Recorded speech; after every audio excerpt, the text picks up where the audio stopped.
This is Monica Perez, and we are here with part 5 of our discussion of a report from Iron Mountain on the possibility and desirability of peace. So if you haven't heard the first parts, go listen to them now because we are continuing our conversation. And I specifically am following up. We're going to read a lot of the text and talk about it. But uh, at the end of the last, or during the last part 4, I read Victor Navasky wrote an introduction to the 1996 version. I'm reading from the 1968 or 67. It's a little confusing. And so originally I had read an appendix by Herschel McLandris, who is the name that John Kenneth Galbraith used when he was reviewing books. And it was in a book review, and he said, everybody's saying this is a hoax. I was in on it. So it definitely happened. I couldn't show up. They invited me, but I'm sure this is true. So Navasky, now that was appendix 2, but Navasky wrote an introduction that said, oh yeah, Lewin was a great satirist, and we're super satirical. It's like exactly up our alley. So I thought, yeah, okay. This report from Iron Mountain isn't funny at all. There's nothing humorous about it. I couldn't find any Leonard Lewin. He mentioned an anthology of political satire written by Leonard Lewin. I found none of that. He wrote something about the greatest day in football. He later wrote a novel, Triage, but I think that was part of a kind of sheep dip or whitewash, whatever you want to call it, to make it look like he actually was a fiction writer instead of just an editor. So another thing Navasky said was like Kissinger's reaction to this hoax and Herman Kahn's reaction to this hoax. I couldn't find any reactions to them anywhere. So I could not validate what this guy was saying. But he was saying that he himself and his cronies were these satirists. They were Yale law students, I think, which of course, Yale Law School is, I mean, obviously not everybody who goes there is in the CIA, but like it's pretty CIA-y. And I think The Good Shepherd was vaguely about James Jesus Angleton, and he, about coming out of Yale and running counter espionage at the CIA and stuff. It was, I think it was Matt Damon and Robert De Niro. Anyway, so Yale's well known as like a CIA thing, but these guys, I don't know if they're in on it or not. This guy Navasky was the editor of The Nation, which is a very old and very liberal, I think now, magazine. He was for a couple of decades, I believe, or 1978 to 1995, maybe. So he's definitely super political. He's right or whatever. So I looked up what he was calling about their like rich history of satire and how this was totally in keeping with all that. Those are just his words in the introduction. But if you go and track it down, you can't find the actual magazines, or I couldn't. Monocle, but hat tip to James, he found the Monocle Peep Show, which I'm looking just at the wiki page. It says an anthology of material from the magazine titled The Monocle Peep Show was published in 1965. So I got the Monocle Peep Show, and I was going to read you some elements of it, some passages, but it's really racist and offensive and not really that funny. And maybe it's in the context of things that were in the news, but I really don't like I saw Spam a lot and on Broadway or whatever. And I just don't like that if you're super liberal, you get to say super racist stuff because no one could ever think you mean it. It's like, this is just stupid. And that's what this is like. So I'm not going to read you the passages, but I'll read you a description of it. It says the Monocle Peep Show. The anthology's chapter headings are give a sense of both the magazine's subject matter and its politically irreverent tone.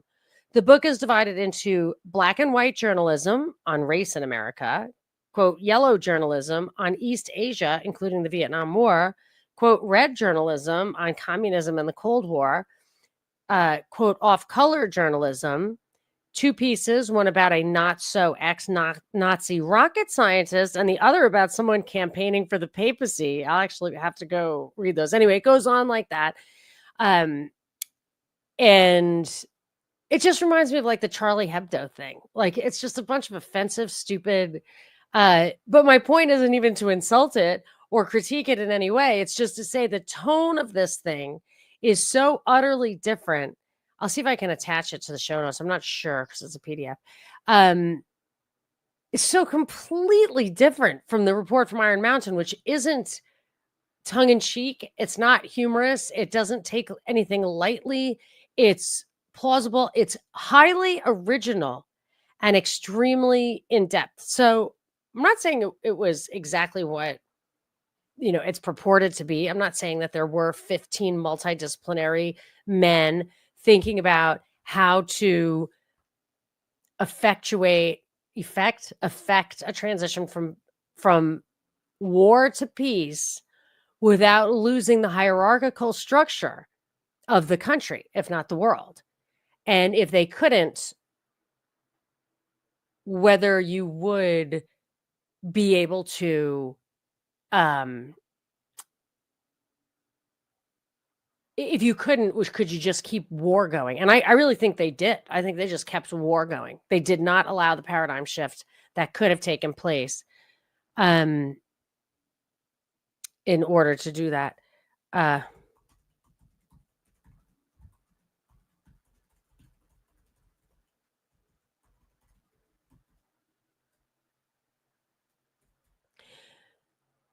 Sorry. This is like must be the witching hour for my son to badger me. But I'm trying to move this. Like I like to do it in the afternoon when people can chit chat. But let me see. We're gonna have to edit that. All right. Anyway, so it's just not. I just don't believe this guy's story. I think this is all a cover up, and that's that. So let's see. Any other notes I came up with? Oh, we were talking last time about, and it came up in my further research that Leonard Lewin says that the proof that this thing was fake is that of the 45 really spot on footnotes, 2 of them are fake. Now I couldn't actually find out. He didn't reference which ones were the fake ones, but I would say that would be an easy way to have plausible deniability and not a very convincing one. But anyway, what I really want is these 604 footnotes of the original report. So let me close my notes. I don't need them. Let's get to reading this. It's called, so the chapter we were on was called The Functions of War, and we're on the section called Ecological. Man, like all other animals, is subject to the continuing process of adapting to the limitations of his environment. But the principal mechanism he has utilized for this purpose is unique among living creatures. To forestall the inevitable historical cycles of inadequate food supply, post-Neolithic man destroys surplus members of his own species by organized warfare. He's saying now that's a big assumption, to forestall the inevitable historical cycles of an inadequate food supply. I don't know about that. Maybe it's to steal their food. I don't know. Ethologists, ethicists have often observed that the organized slaughter of members of their own species is virtually unknown among other animals. Man's special propensity to kill his own kind, shared to a limited degree with rats, may be attributed to his inability to adapt anachronistic patterns of survival, like primitive hunting, to his development of civilizations in which these patterns cannot be effectively sublimated. It may be attributed to other causes that have been suggested.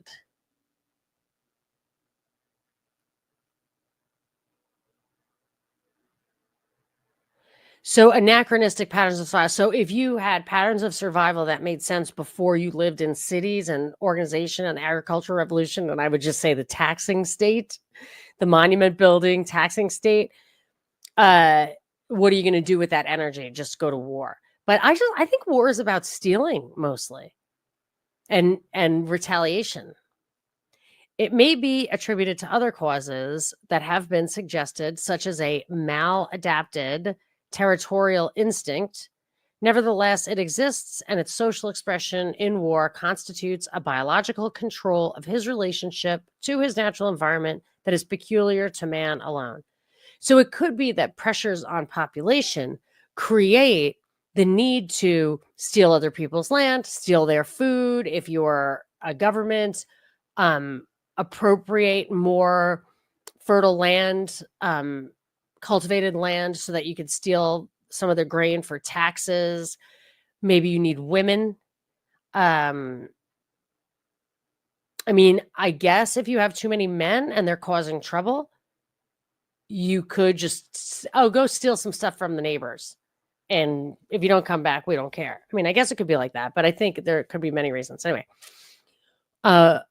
war, and I definitely think if you've got like a very hormonal, killery, rapery kind of like, I'm not going to say primitive people, but I'm going to say we have spent a lot of years learning to cultivate our godlike side, especially in the past 2 millennia, and control that animal side. That I could definitely see back when. If they were forcing people into monument building, taxing environments, and they were not liking it, if they were kind of slaves, I can see them rebelling against it. And in that case, maybe you make armies of them. So I think there are a lot of reasons that go into it. Okay. War has served to help assure the survival of the human species. But as an evolutionary device to improve it, war is almost unbelievably inefficient. So it lets us survive, but it does not improve the species. With few exceptions, this is really interesting. I remember this one. With few exceptions, the selective processes of other living creatures promote both specific survival and genetic improvement. When a conventionally adaptive animal faces one of its periodic crises of insufficiency, it is the, quote, inferior members of the species that normally disappear. An animal's social response to such a crisis may take the form of a mass migration, during which the weak fall by the wayside.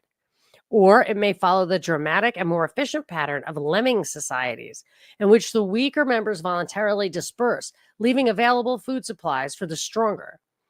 In either case, the strong survive and the weak fall. In human societies, those who fight and die in wars for survival are, in general, its biologically stronger members. That is natural selection in reverse. It's also the fertile males. But if you really wanted to curb the population, it's the fertile females that you eliminate. The regressive genetic effect of war has been often noted and equally often deplored, even when it confuses biological and cultural factors. The disproportionate loss of the biologically stronger remains inherent in traditional warfare.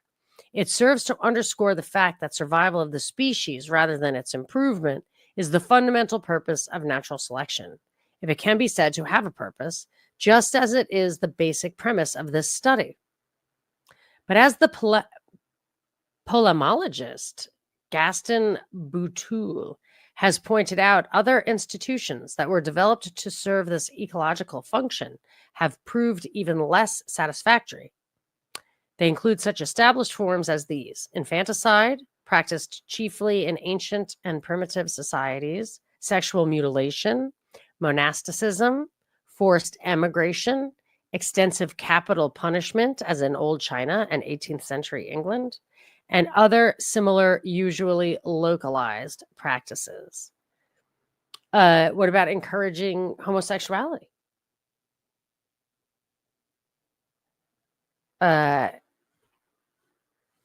If that's like monasticism, similar.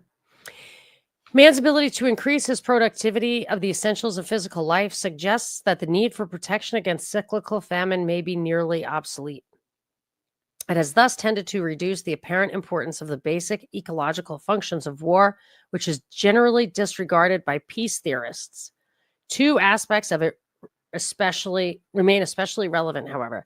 The first is obvious. Current rates of population growth, compounded by environmental threat of chemical and other contaminants, may well bring about a new crisis of insufficiency.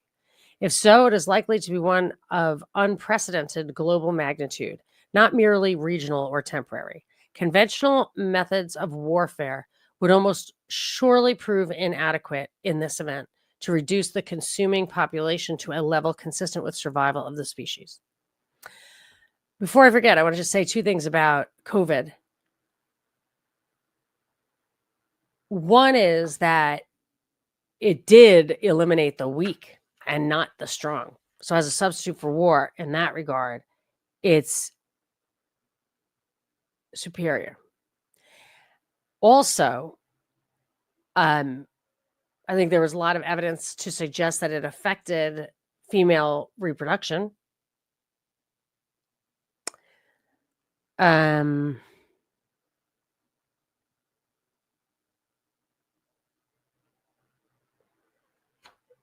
those are a couple of things. What else did it do? Yeah, so prevent population growth and reduce the population at the same time. The second relevant factor is the efficiency of modern methods of mass destruction.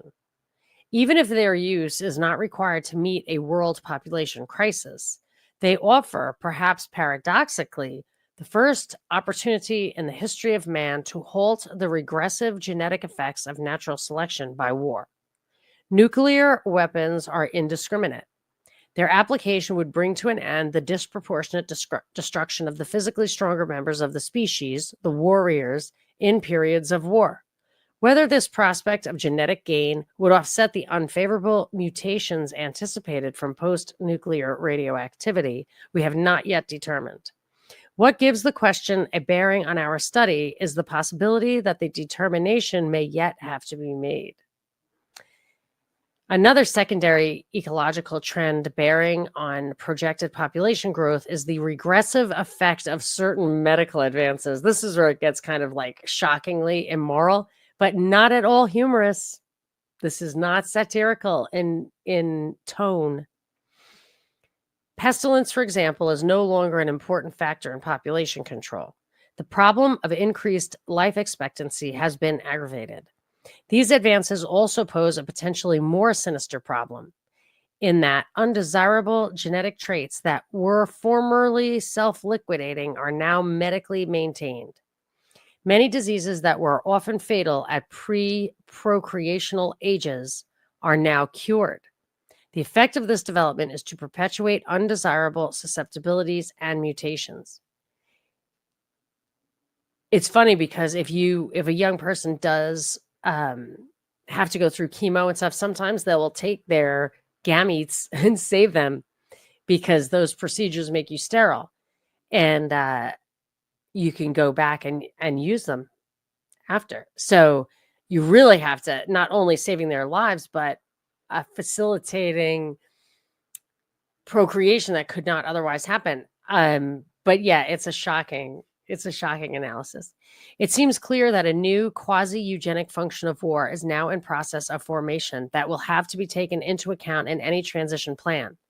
For the time being, the Department of Defense appears to have recognized such factors, as has been demonstrated by the planning underway by the RAND Corporation to cope with the breakdown in the ecological balance anticipated after a thermonuclear war. The department has also begun to stockpile birds, for example, against the expected proliferation of radiation-resistant insects. Yes, I always thought that Silent Spring, about how the DDT that killed the mosquitoes actually killed birds by reducing their eggshells and stuff. And I thought, if you reduce the mosquitoes, you reduce the birds. If there are no mosquitoes, there are a lot fewer birds and way less bats. So obviously they think about this stuff. And you see they do things now. They don't seem to care about civilians. Terrorism, 9/11, the bomb. They don't seem to be super strict about what they used to be called collateral damage. Okay, the next section is cultural and scientific functions of war. The declared order of values in modern societies gives a high place to the so-called, quote, creative activities, and an even higher one to those associated with the advance of scientific knowledge. Widely held social values can be translated into political equivalents, which in turn may bear on the nature of a transition to peace. The attitudes of those who hold these values must be taken into account in the planning of the transition. The dependence, therefore, of cultural and scientific achievement on the war system would be an important consideration in a transition plan, even if such achievement had no inherently necessary social functions.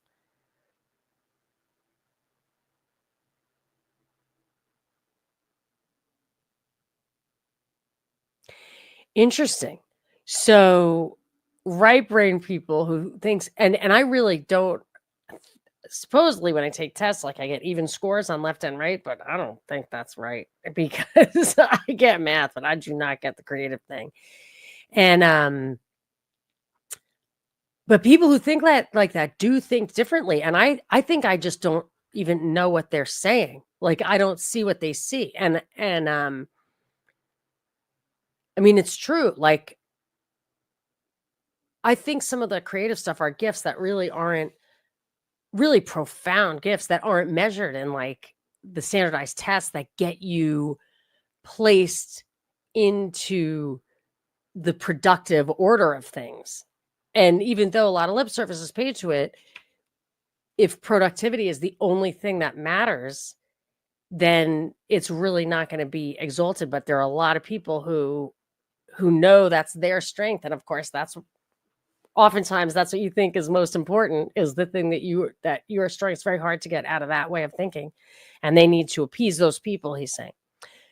I think that's what he's saying. Of all the countless dichotomies invented by scholars to account for the major differences in art styles and cycles, only one has been consistently unambiguous in its application to a variety of forms and cultures. However it may be verbalized, the basic distinction is this: is the work war-oriented or is it not? Among primitive peoples, the war dance is the most important art form.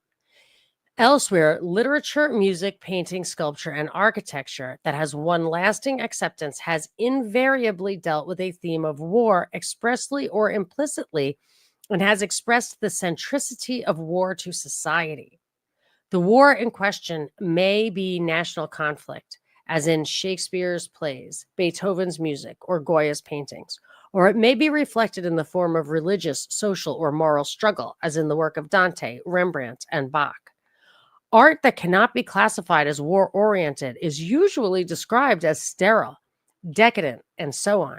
Application of the, quote, war standard to works of art may often leave room for debate in individual cases, but there is no question of its role as the fundamental determinant of cultural values. Aesthetic and moral standards have a common anthropological origin in the exaltation of bravery, the willingness to kill and risk death in tribal warfare. Interesting. I wonder if Christianity replaced all that with martyrdom, willingly accepting the sacrifice so that it's better to die than to kill. I really don't know. It is also instructive to note that the character of a society's culture has borne a close relationship to its war-making potential in the context of its times. It is no accident that the current cultural explosion in the United States is taking place during an era marked by an unusually rapid advance in weaponry. This relationship is more generally recognized than the literature on the subject would suggest. For example, many artists and writers are now beginning to express concern over the limited creative options they envisage in the warless world they think or hope may soon be upon us. This is causing a bit of a panic with AI too, but the AI generated music, it just has no soul. You notice that? I mean, if you try to listen to it over, it just has no soul. I mean, maybe they'll fix that, but maybe they won't. They are currently preparing for this possibility. It would eliminate a lot of jobs. I'm not saying that, but it won't eliminate true art, in my opinion.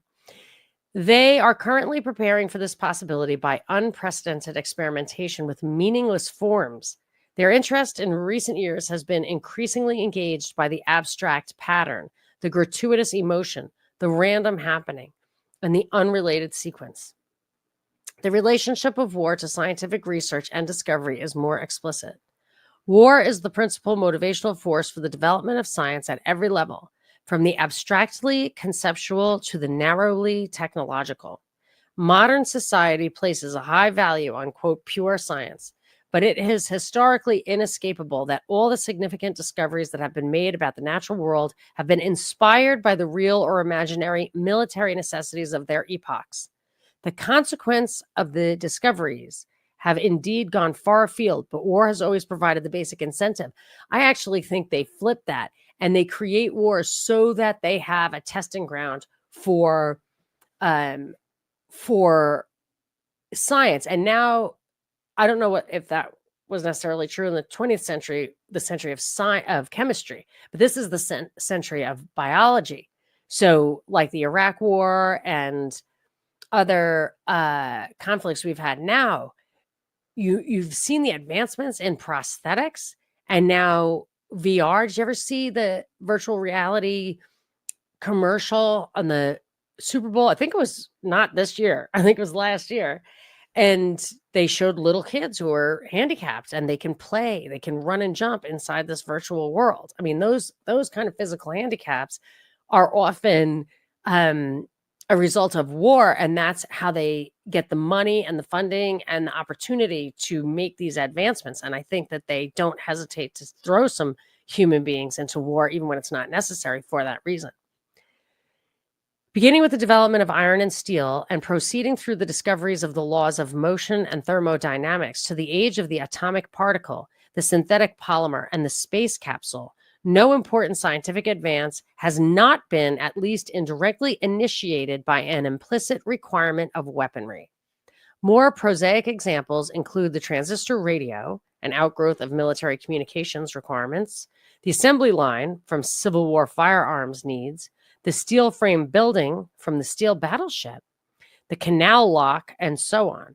A typical adaptation can be seen in a device as modest as the common lawnmower. It developed from the revolving scythe,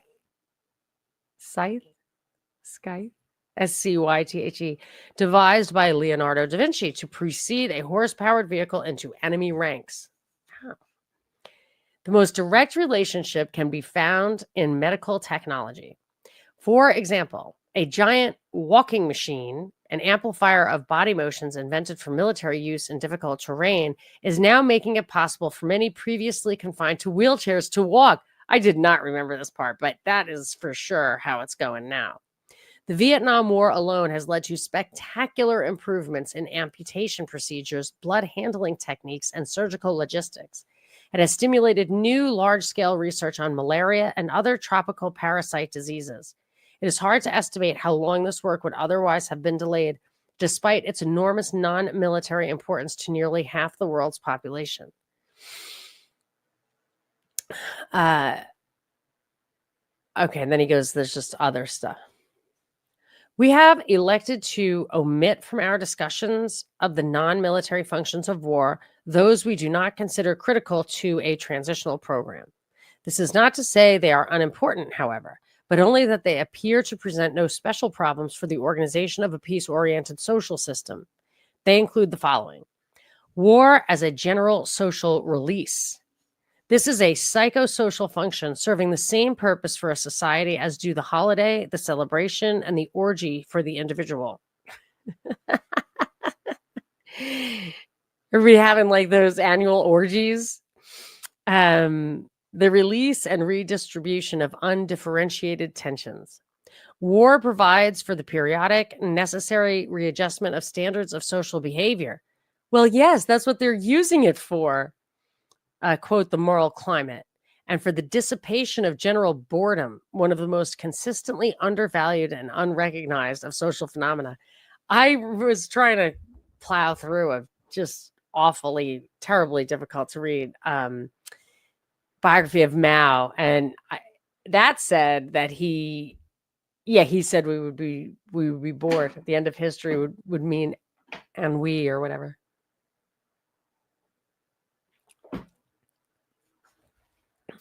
War as a generational stabilizer.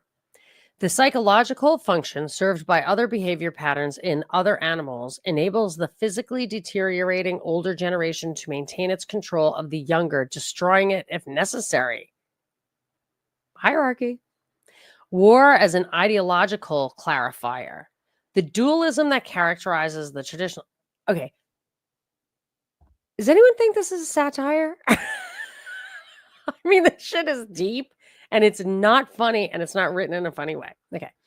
War, and I'm not harping on that because like that's what proves it's a hoax. That was the introduction in the 1996 version of this book.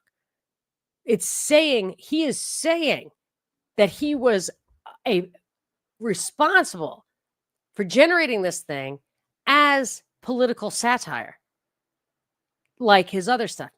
Absolutely not. That is a lie. What the truth is, I don't know, but that is a lie.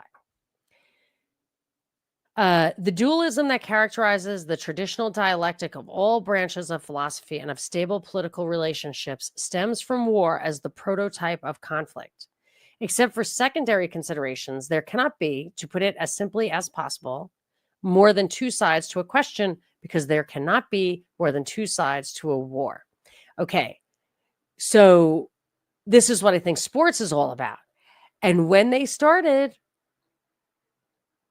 doing, taking a knee in football, introducing transgender athletes into women's sports, I'm thinking it doesn't matter anymore. I think we talked about this before.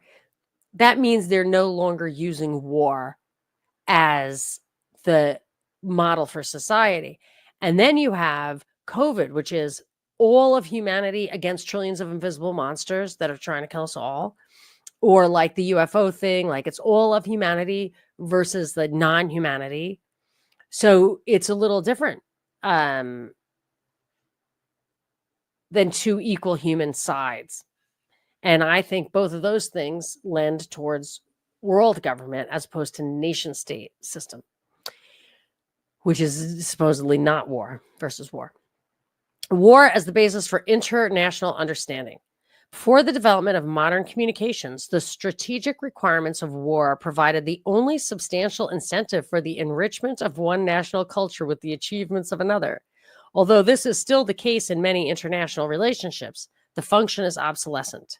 We have also foregone extended characterization of those functions we assume to be widely and explicitly recognized. An obvious example is the role of war as controller of the quality and degree of unemployment. This is more than an economic and political subfunction. Its sociological, cultural, and ecological aspects are also important, although often teleonomic. Teleonomic. That's hilarious. These guys are hilarious. No, I'm serious. I have no idea what that means.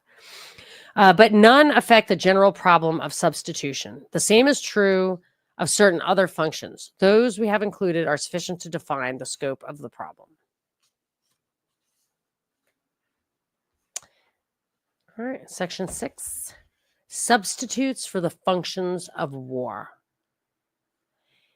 By now, it should be clear that the most detailed and comprehensive master plan for a transition to world peace will remain academic if it fails to deal forthrightly with the problem of the critical non-military functions of war.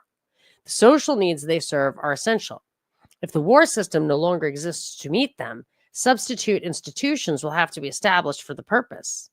These surrogates must be, quote, realistic, which is to say, of a scope and nature that can be conceived and implemented in the context of present-day social capabilities.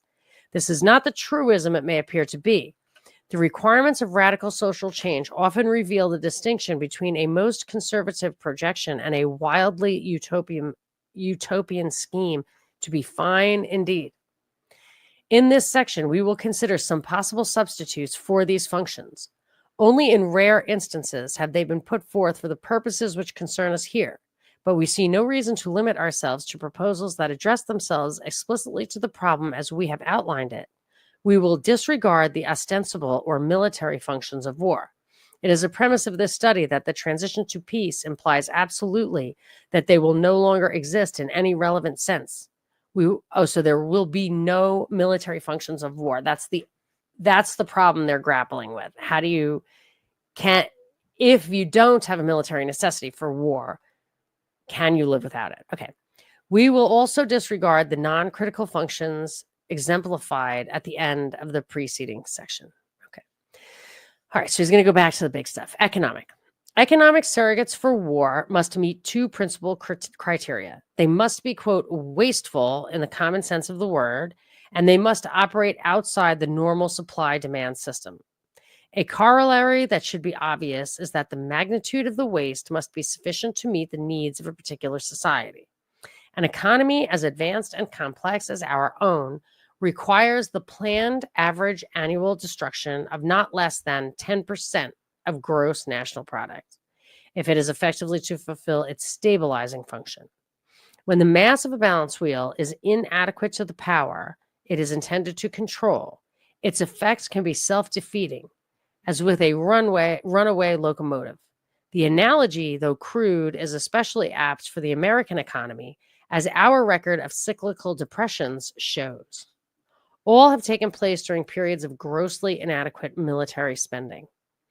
Those few economic conversion programs, which by implication acknowledge the non-military economic function of war, at least to some extent, tend to assume that so-called social welfare expenditures will fill the vacuum created by the disappearance of military spending.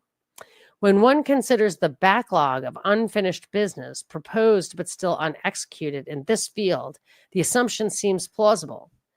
Let us examine briefly the following list, which is more or less typical of general social welfare programs. I assume that, and I think he talks about this before, maybe he's about to talk about it again, that any kind of established, institutionalized social welfare program will just become a part of the fabric of society because people will pivot to it. They'll structure their lives around it, and then they'll be dependent on it. And then if there are any fluctuations, they'll complain about it or suffer for it. Okay, so let's go through his examples. Health. This is possible substitutes. Drastic expansion of medical research, education, and training facilities, hospital and clinic construction, the general objective of complete government guaranteed health care for all at a level consistent with current developments in medical technology. So they're talking about these things that we are sold as being for us, good for us, as ways of stabilizing the government. And I remember that thing with Trump with the Golden Triangle. Like, he supposedly cut off aid to Ukraine, but he cut off also aid to these, like, I think it was El Salvador, Guatemala, and Honduras, pending their agreement to build like immigration warehousing of people facilities. And I was like, they're just getting them to build stuff. That was my feeling. Okay, education. The equivalent of the foregoing in teacher training, schools and libraries, the drastic upgrading of standards with the general objective of making available for all an attainable educational goal equivalent to what is now considered a professional degree.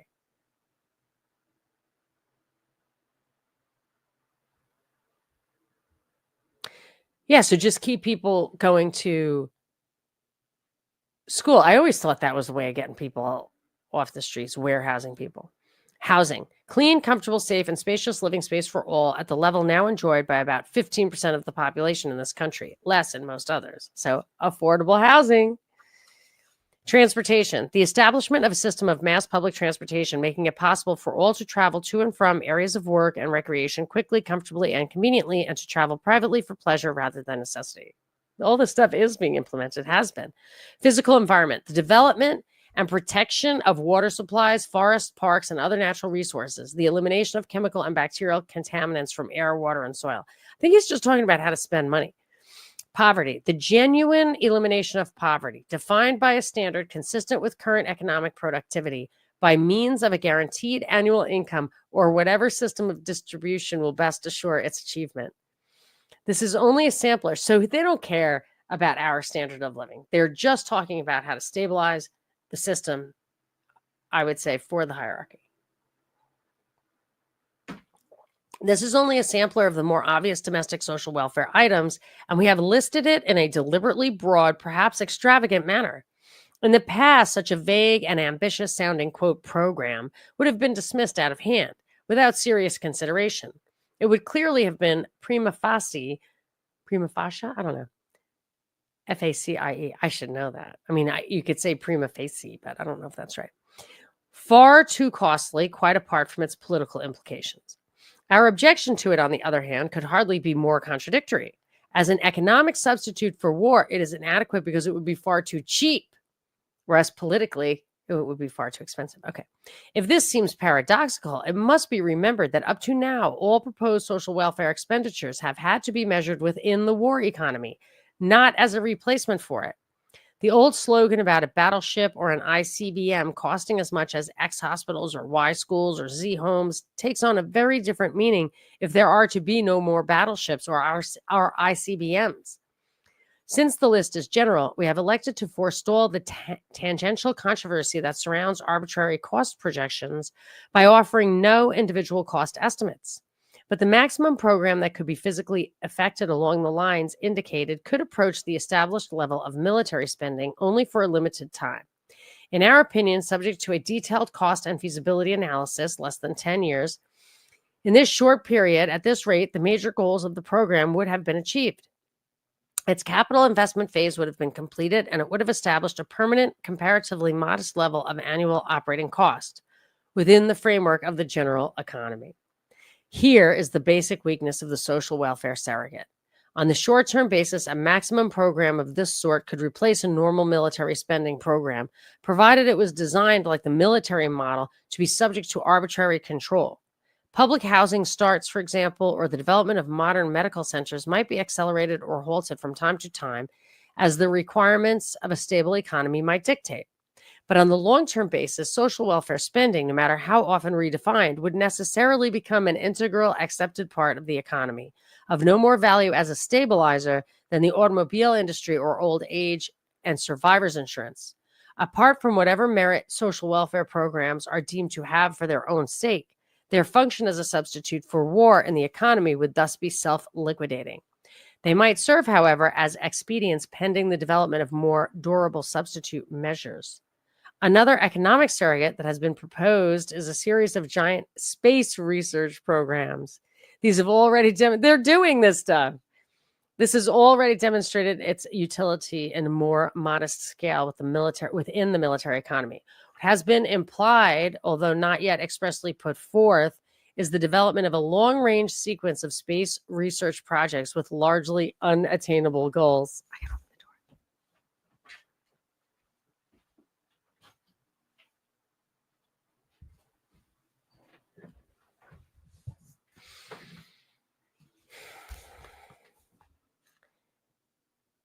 This kind of program offers several advantages lacking in the social welfare model.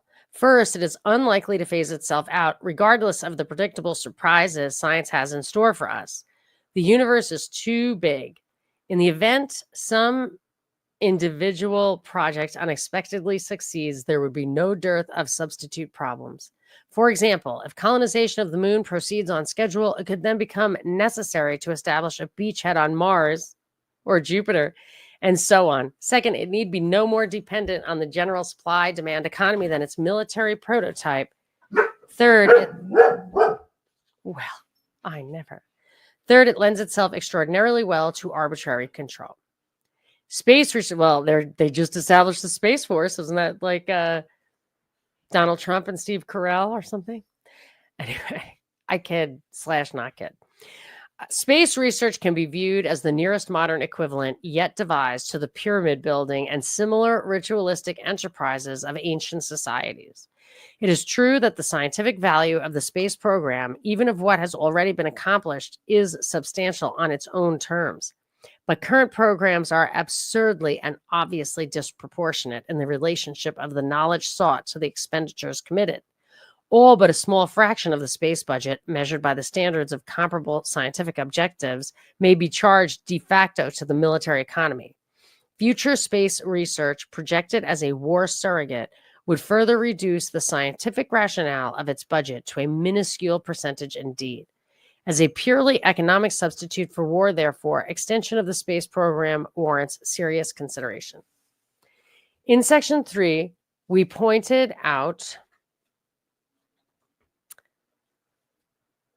that certain disarmament models, which we call conservative, postulated extremely expensive and elaborate inspection systems. Would it be possible to extend and institutionalize such systems to the point where they might serve as economic surrogates for war spending? The organization of fail-safe inspection machinery could well be ritualized in a manner similar to that of established military processes. Inspection teams might be very like armies, and their technical equipment might be very like weapons. Inflating the inspection budget to military scale presents no difficulty. The appeal of this kind of scheme lies in the comparative ease of transition between two parallel systems. The elaborate inspection surrogate is fundamentally fallacious, however. Although it might be economically useful as well as politically necessary during the disarmament transition, it would fail as a substitute for the economic function of war for one simple reason. Peacekeeping inspection is part of a war system, not of a peace system. It implies the possibility of weapons maintenance or manufacture, which could not exist in a world at peace as here defined. Massive inspection also implies sanctions and thus war readiness.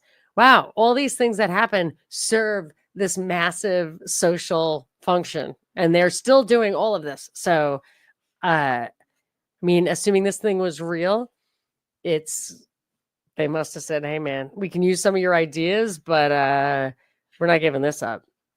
The same fallacy is more obvious in plans to create a patently useless defense conversion apparatus. The long discredited proposal to build, quote, total civil defense facilities is one example. Another is the plan to establish a giant anti-missile missile complex, Nike X, for example. I don't even know what that is. These programs, of course, are economic rather than strategic. Nevertheless, they are not substitutes for military spending, but merely different forms of it. A more sophisticated variant is the proposal to establish the unarmed forces of the United States. This would conveniently maintain the entire institutional military structure, redirecting it essentially towards social welfare activities on a global scale. It would be, in effect, a giant military Peace Corps. There is nothing inherently unworkable about this plan, and using the existing military system to effectuate its own demise is both ingenious and convenient. But even on a greatly magnified world basis, social welfare expenditures must sooner or later re-enter the atmosphere of the normal economy. The practical transitional virtues of such a scheme would thus be eventually negated by its inadequacy as a permanent economic stabilizer. Do these guys not have any consideration for natural transitions, for things just winding down? I don't know. Anyway, let's see what we got here. I think I'm going to break here. We've got political stuff. We've got conclusions, recommendations. Let's break there, and I'll see you next week for the probably the final part. Anyway, this is Monica Perez. Thanks for coming.